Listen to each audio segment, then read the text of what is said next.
اس قسم کی باتوں کو لبرل لوگ پاگل پن اور دیوانہ پن کہتے ہیں یہ پرانے زمانے والی باتیں، یہ مولوی لوگ زمانے کے حساب سے چل ہی نہیں سکتے۔ تو جو تانا محمد صلی اللہ علیہ وسلم کو دیا گیا، آج وہ تانا براہ راست نبی کو تو نہیں دیا جا رہا، لیکن نبی کی تعلیمات کو فالو کرنے والوں کو مجنون اور دیوانگی کا تانا آج بھی دیا جا رہا ہے۔ تو جیسے قلم اور اس کی تحریریں گواہ ہیں کہ محمد صلی اللہ علیہ وسلم دیوانے نہیں ہیں، اسی طرح یاد رکھو قلم اور اس کی تحریریں اس بات کی بھی گواہ ہے کہ جو نبی کو فالو کرنے والے ہیں وہ پاگل اور دیوانے نہیں ہیں۔ کیسے گواہیں میں بتاتا ہوں، پھر ابھی تو وقت بہت لمبا ہو گیا میرا خیال ہے، پھر اگلے ہفتے اس موضوع کو چھیڑتے ہیں، کیا خیال ہے؟ وقت کافی زیادہ ہو گیا ہے۔ تو قلم اور تحریریں اس بات پر آج بھی گواہ ہیں کہ جیسے محمد صلی اللہ علیہ وسلم دیوانے نہیں تھے، اسی طرح محمد صلی اللہ علیہ وسلم کو فالو کرنے والے بھی دیوانے نہیں ہیں۔ مختصر سی بات کر دیتا ہوں تاکہ ٹاپک مکمل ہو جائے۔ جو قلم سے اسلامی قانون لکھا گیا ہے ریٹن فارم میں، آج بھی اس قانون کو پڑھ کے دیکھو، اس کا آلٹرنیٹ دنیا میں کسی کے پاس موجود نہیں ہے، تو اس قانون کو فالو کرنے والا دیوانہ کہاں سے ہوگا؟ بہت مشکل ہے بھائی۔ دیکھو اسلامی قانون شروع ہوتا ہے کتاب الطہارہ سے، جو نبی پر قرآن نازل ہوا اور نبی کی حدیثیں ہیں وہ فقہ کی شکل میں کتابوں میں محفوظ ہے نا، ریٹن فارم میں۔ تو ہر اسلامی فقہ کی کتاب شروع کہاں سے ہوتی ہے؟ طہارت کے باب۔ جب بھی کوئی پورے اسلام کو فالو کرنا چاہے، پورا مولوی بننا چاہے یا پورا مسلمان بننا چاہے، مولوی اصطلاحی معنی میں نہیں، یعنی حقیقی معنی میں، یا پورا مسلمان بننا، آپ مولوی سے ایک لفظ سے نفرت ہے تو پورا مسلمان بننا چاہے تو اس کو سب سے پہلے کیا کتاب کیا بتائے گی؟ جو اسلامی قانون کی کتاب الطہارہ، طہارت کا باب۔ اس کو یہ بتایا جائے گا کہ جسم سے ناپاکی دور کیے بغیر نماز نہیں ہوتی، دانتوں کو کیسے پاک رکھنا ہے، لباس کو کیسے صاف رکھنا ہے، اندر کی باڈی کو کیسے پاک رکھنا ہے، غسل کے کیا احکام ہے۔ کیا پاگل لوگ ایسی تعلیم سکھاتے ہیں بھائی؟ صاف ستھرے رہنے کے طریقے سکھا رہے ہوتے ہیں، یہ طریقے آج تک گوروں کے پاس نہیں ہیں۔ گورے نہیں جانتے غسل جنابت کیا ہوتا ہے، طہارت کیا ہوتی ہے۔ ان کے ہاں کلین کا لفظ ہے، نیٹ اینڈ کلین، یہ طہارت کا ترجمہ نہیں ہے، یہ پاکی کا ترجمہ، یہ صفائی کا ترجمہ تو ہے، پاکی کا نہیں ہے۔ طہارت کا لفظ انگلش میں ہے ہی نہیں۔ یار کیا ہو گیا، آپ بول لیا کرو نا، کہہ رہے نہیں بالکل بھی مشکل نہیں ہے، بہت آسان ہے مفتی صاحب، لفظ ہی نہیں ہے یہ ان کی ڈکشنری میں۔ تو یہی وجہ ہے کہ جب اسلام دنیا میں آیا تو دنیا میں صفائی ستھرائی کا، یہ گورے خود لکھتے ہیں کہ ہم نے صفائی ستھرائی کہاں سے سیکھی ہے؟ مسلمانوں سے سیکھی ہے۔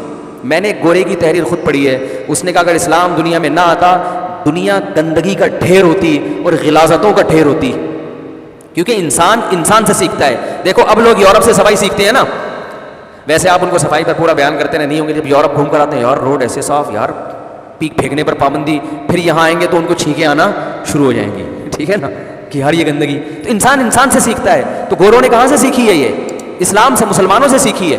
وہ الگ بات ہے پھر مسلمانوں نے پان کی پیکیں اور گٹکے دیواروں پہ پھوڑ کے وہ اسلامی تعلیمات ہی کو مسخ کر دیا۔ تو کتاب الطہارہ سے پتہ چلے گا کہ ان احکام کو فالو کرنے والے دیوانے نہیں ہیں۔ پھر نماز، پھر اللہ اور مخلوق کے حقوق۔ اللہ کے حقوق میں سب سے پہلے کیا چیز آتی ہے؟ نماز۔ نماز کا طریقہ جو قلم سے لکھا گیا ہے، اتنا خوبصورت طریقہ عبادت کا دنیا میں کسی مذہب کے پاس نہیں ہے۔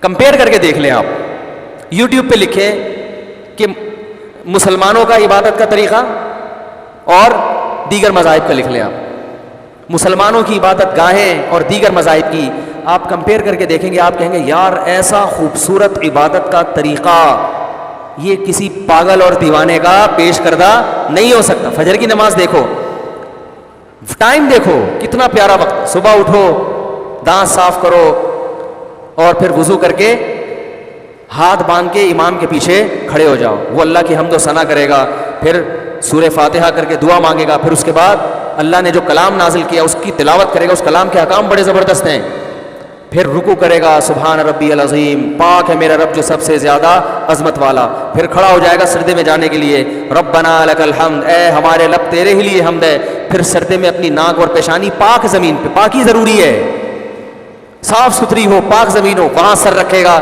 اور کہے گا سبحان ربی الاعلیٰ، پاک ہے میرا رب جو سب سے اعلیٰ اور برتر ہے. رب کی عبادت کا اس سے بہتر طریقہ دنیا میں کوئی بنا سکتا ہی نہیں ہے. پوری نماز کو دیکھ لو آپ, نماز کے اوقات کو دیکھ لو, پھر اس میں حج ہے, رمضان کے روزے ہیں, ہر چیز کو دیکھ لو. پھر اس کے بعد فقہ کی کتابوں میں حقوق العباد کا چیپٹر شروع ہوگا. حقوق العباد میں سب سے پہلے کیا ہیں؟ خرید و نکاح اور طلاق کے احکام. اتنے بہترین احکام دنیا میں کسی مذہب کے پاس نہیں ہیں. اس میں مرد پہ ذمہ داریاں ڈالی گئی ہیں, عورت کو ذمہ داریوں سے آزاد کیا گیا ہے. مہر مرد دے گا, نان نفقہ مرد کے ذمے ہیں, تب تغو باموالکم, رہائش دینا مرد کے ذمے ہے. بہت سارے احکام ہیں. زنا پر پابندی لگائی جا رہی ہے. پھر اس کے بعد خرید و فروخت کے احکام ہے. سود پر پابندی جو معیشت کا بیڑا غرق کر دیتا ہے. بہت سارے احکام بیع و شراء کے دیے. تو یہ سارے احکام جب آپ پڑھیں گے بھائی, ان احکام کو فالو کرنے والے دنیا کے مہذب ترین لوگ ہو سکتے ہیں جو ان کو فالو کرے گا. پاگل اور مجنون اور دیوانے, دقیانوس اور پرانے نہیں ہو سکتے. نہیں آ رہی سمجھ میں؟ تو پھر جیسے چل رہے ہیں ویسے ہی چلتے رہیں. کیا خیال ہے بھائی؟ جیسے چل رہے ہیں. گٹکا بھی تو ٹھیک ہے, گٹکے بھی دکان ہے, گٹکے کھانے والے کیا انسان نہیں ہوتے؟ جب ہم لوگوں کو بتاتے ہیں نا یار یہ کرو تو وہ کرو, تو کیا کہتے ہیں لوگ؟ کہتے ہیں جو یہ نہیں کرتے کیا وہ انسان نہیں ہوتے ہیں؟ بھائی انسان تو ہیروئن پینے والے بھی ہوتے ہیں. اور نشے پر پابندی لگائی اسلام نے. سب سے کم ریشو شراب کا کس میں ہے؟ مسلمانوں میں. یہ اسلام کی وجہ سے ہے, حکومت کی قانون کی وجہ سے تھوڑی ہے. ورنہ شراب تو جگہ جگہ بک رہی ہے, لوگ خرید رہے ہیں. اسلام نے یہ روکا ہوا ہے. آج بھی یورپ اور مغربی ممالک شراب پر پابندی نہیں لگا سکتے. نہیں, ممکن نہیں ہے اس سے بچنا. بہت ساری ابھی میں چلوں گا تو یہ تمام جو ریٹن فارم میں قلم کی تحریروں سے جو لکھا گیا قانون اسلامی, اس قانون کو آج بھی دنیا میں کوئی چیلنج نہیں کر سکتا. معیشت کے لیے, دنیا کے لیے, آخرت کے لیے اس سے بہتر کوئی لا ہو نہیں سکتا. تو یہ سب اس بات کی علامت ہے کہ اس لا کو فالو کرنے والے مجنون اور دیوانے نہیں ہو سکتے. لہذا جو لبرل لوگ ہیں اور لبرل پنے کی انتہا کو پہنچے ہوئے ہیں, صبح و شام مولویوں کو برا بلا کہتے ہیں کہ یہ قوم کو ترقی سے روک رہے ہیں. تو بھائی آپ کے دماغ میں فطور ہے. آپ اگر قلم اور قلم سے لکھی ہوئی تحریریں پڑھو, اسلامک لا پڑھو, تو آپ کو پتہ چلے گا کہ اس سے بہتر قانون دنیا میں کسی کے پاس نہیں ہے. میں نے ایک واقعہ سنایا تھا نا پچھلے ہفتے کہ امریکہ میں ایک خاتون کو میں نے وراثت کا کچھ مسئلہ بتایا, لکھ کے بھیجا, تو وہاں ایک امریکہ میں ایک وکیل بڑی حیران ہوئی کہ اتنا بہترین وراثت کا قانون کہ تمہارے مرنے کے بعد فلاں کا اتنے %, باپ کا اتنے %, ماں کا اتنے %, بیٹے کا اتنے %, یہ کس نے بتایا ہے؟ یہ کون سی اسمبلی میں قانون پاس ہوا ہے؟ اس نے کہا اسمبلی میں نہیں, اسلام کہہ رہی ہے. تو ہم نے پاکستان میں مفتی صاحب ہیں ان سے پوچھا ہے, انہوں نے اکارڈنگ تو شریعہ یہ بتایا, اسلام میں یہ ہے. اس نے کہا 1400 سال پہلے محمد صلی اللہ علیہ وسلم نے یہ قانون دیا, اتنا بہترین. وراثت کے قانون اتنے خوبصورت ہیں, اتنے بہترین ہیں, اس سے بہتر ہو نہیں سکتے. ایک ایک چیز اگر آپ اٹھا کے دیکھو, آپ کو پتا ہے جب بینکنگ پہ زوال آیا پوری دنیا میں, اسلامک بینکنگ پہ نہیں آیا, کیونکہ اس میں رقمیں اس طرح سے داؤ پہ لگتی نہیں ہیں. اور اس طرح سے قرضہ ہے نہیں کہ قرضہ دے کے بھول جاؤ, نقصان میں جائے, فائدے میں جائے, مجھے تو اتنا پروفٹ چاہیے, ایسا نہیں ہے اسلام میں. تو ایسی چیز, ایسا قانون پیش کیا کہ اس کو فالو کرنے والے مجنون اور دیوانے نہیں ہو سکتے. اور آخری بات, ناراض تو ہوں گے آپ لوگ, یہ جو 4 شادیوں پہ لوگ ہمیں تانے دیتے ہیں نا, پاگل ہو گئے ہیں, دیوانے ہو گئے ہیں. ڈیبیٹ کرو کسی کے میرے سامنے لا کے بٹھاؤ, یا کسی مذہبی اسکالر کے سامنے, وہ ایسے سوالات آپ سے کرے گا اس بارے میں کہ آپ کہو گے اس میں بھی اسلام زندہ باد, اسلام کو سلام ہے کہ اس نے ان معاشرتی برائیوں کا ایسا حل دیا جو آج بھی کسی کے باپ کے پاس نہیں ہے حل. وہ بیٹھ کے فتوے جھاڑنا, کمنٹس کرنا آسان. ایک صاحب نے مجھے کہا فلاں بزرگ کا بیان سنا کرو, بڑا پیارا بیان کرتے, کبھی شادیاں وادیاں اور یہ 4 اور 3 یہ بات ہی نہیں کرتے, جنت اور جہنم کی بس. تو جنت اور جہنم میں جانے کے لیے پہلے جنت میں وہ قانون کو تو فالو کرو.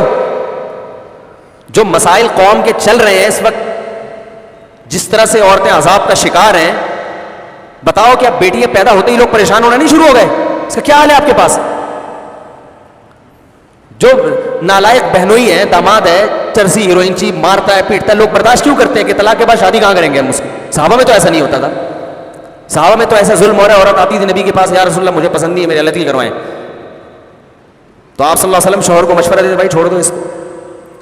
آج عورت جو مظلوم عورتیں ہیں, بہت سی ڈرامے بھی کرتی ہیں, شوہر پہ ٹوپیاں گھما کے اس کو بیڑا غرق کر دیتی ہیں. اس کا بھی عدالت نے حل غلط سوچا ہوا ہے, کیونکہ اسلام کو فالو نہیں کیا جا رہا عدالت میں. کوئی عورت پہنچ جائے, خلا کی ڈگری پکڑا دیتے ہیں, فیملی سسٹم کو تباہ کر رہے ہیں.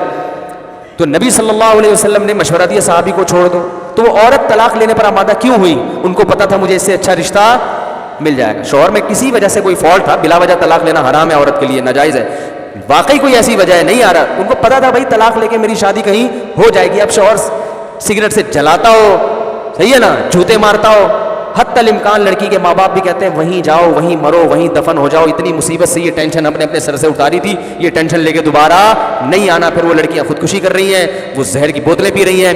لبرل لوگوں کے پاس اس کا علاج صرف یہ ہے کہ ان کو جاب کراؤ اور شادی کوئی معاشرے کی ضرورت ہے ہی نہیں، حالانکہ وہ آپ کی فزیکل باڈی کی ضرورت ہے، وہ تو باڈی کی ریکوائرمنٹ ہے، تو اس کا حل کہتے ہیں کہ نائٹ کلب کھلے ہوئے ہیں، جائے بوائے فرینڈ سے منہ کالا کرے، یہ ان کے پاس حل ہے، تاکہ جو تھوڑا بہت فیملی سسٹم ہے وہ بھی کیا ہو جائے، برباد۔ جب خاندان ختم تو پھر اپنے بڑھاپے میں اولڈ ہوم میں جانے کے لیے تیار ہو جاؤ۔ تو خاندان ہوتے ہیں جس میں داماد بھی ہوتے ہیں، بہویں بھی ہوتی ہیں، بیٹے بھی ہوتے ہیں، پوتے بھی ہوتے ہیں، فیملی ختم، بس وہی حشر ہوگا، گھوڑے گدھے والا حشر ہوگا جو دنیا جس طرف جا رہی۔